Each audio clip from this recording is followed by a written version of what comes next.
चुकंदर का नबाताती नाम बीटा वोल्गैरिस है।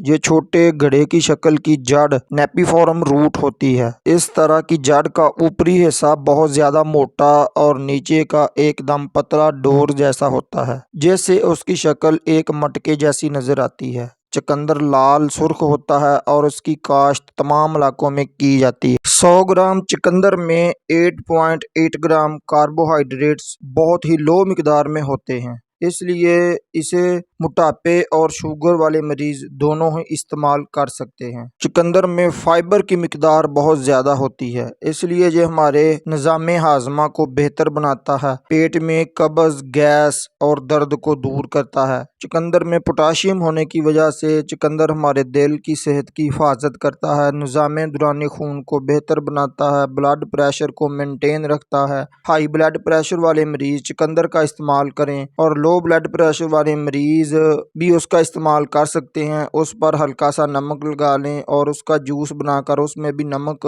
मिलाकर पी लें, इससे ब्लड प्रेशर मेंटेन हो जाएगा। चुकंदर एक एंटीऑक्सीडेंट है जो जिस्म से फ्री रेडिकल्स को खारिज कर देता है और कैंसर से भी महफूज रखता है। चुकंदर में मौजूद कॉपर, मैग्नीशियम और कैल्शियम हमारी हड्डियों को मजबूत बनाता है और बोन मेटाबॉलिज्म को बूस्ट करता है। बीट रूट जूस में विटामिन सी होता है जो आपके इम्यून सिस्टम को बूस्ट करता है और खून में वाइट सेल्स को बढ़ाता है, जिससे आप बहुत सी बीमारियों से महफूज रहते हैं। इसलिए किसी भी बीमारी के बाद जो कमज़ोरी हो जाती है, उस सूरत में बीट रूट का इस्तेमाल कमज़ोरी को फ़ौरन दूर कर देता है। क्योंकि हज़रत अली एक मर्तबा बहुत बीमार हुए थे और जब खुदा ने उन्हें सेहत बख्शी तो नबी पाक दो जहान सरवर अंबिया हज़रत मोहम्मद सल्लल्लाहु अलैहि वसल्लम ने हज़रत अली को चुकंदर खाने का हुक्म दिया, क्योंकि चुकंदर इम्यून सिस्टम को बूस्ट कर देता है और बीमारी के बाद जो कमज़ोरी रह जाती है उस सूरत में चुकंदर का इस्तेमाल करने से बहुत जल्द कमज़ोरी दूर हो जाती है। और चुकंदर में विटामिन सी की मौजूदगी हमारी स्किन की भी हिफाजत करती है और स्किन को फोड़े, फिंसियों और झुर्रियों से महफूज रखती है और कोढ़ की बीमारी से बचाती है और जिल्द को दिलकश खूबसूरत बनाती है।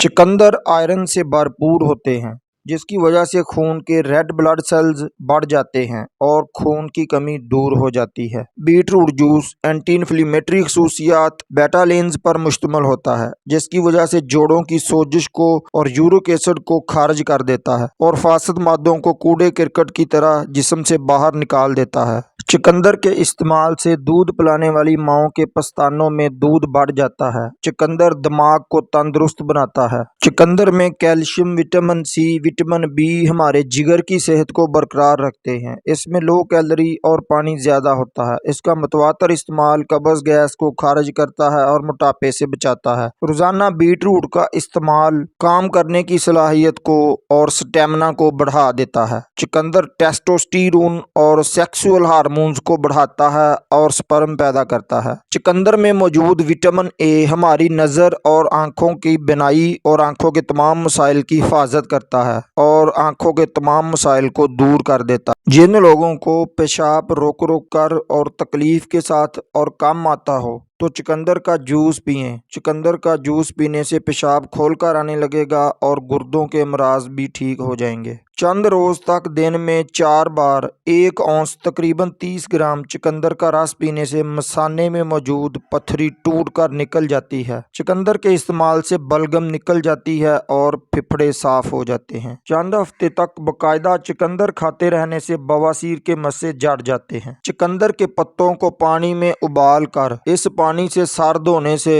जुएं मर जाती हैं। चुकंदर के पत्ते मेहंदी के साथ पीस कर सर पर लेप करने से बाल गिरना बंद हो जाते हैं। बीट रूट का इस्तेमाल रोजाना जरूर करें। बीट रूट को सलाद के तौर पर खाएं। लो ब्लड प्रेशर की सूरत में उस पर हल्का सा नमक लगा लें और अगर आपका लो ब्लड प्रेशर है तो जूस में भी नमक का इस्तेमाल करके उसे अच्छे तरीके से मिक्स करके लेमन को ऐड करके पिएं। आपका ब्लड प्रेशर मेंटेन हो जाएगा। और जिन दोस्तों का ब्लड प्रेशर तेज होता है वो नमक का इस्तेमाल ना करें, वो वैसे ही ہی بیٹ روٹ کو سبزی کے طور پر یا کچی سلاد کے طور پر کھا لیں اور جوس پی۔ جی پیارے دوستو، ویڈیو اگر اچھی لگی ہے تو ایک لائک ضرور بنتا ہے، اور جن دوستوں نے ابھی تک چینل کو سبسکرائب نہیں کیا وہ چینل کو ضرور سبسکرائب کر لیں، ساتھ بیل کا بٹن دبا لیں۔ انشاءاللہ زندگی رہی تو ملتے ہیں اگلی ویڈیو میں۔ السلام علیکم۔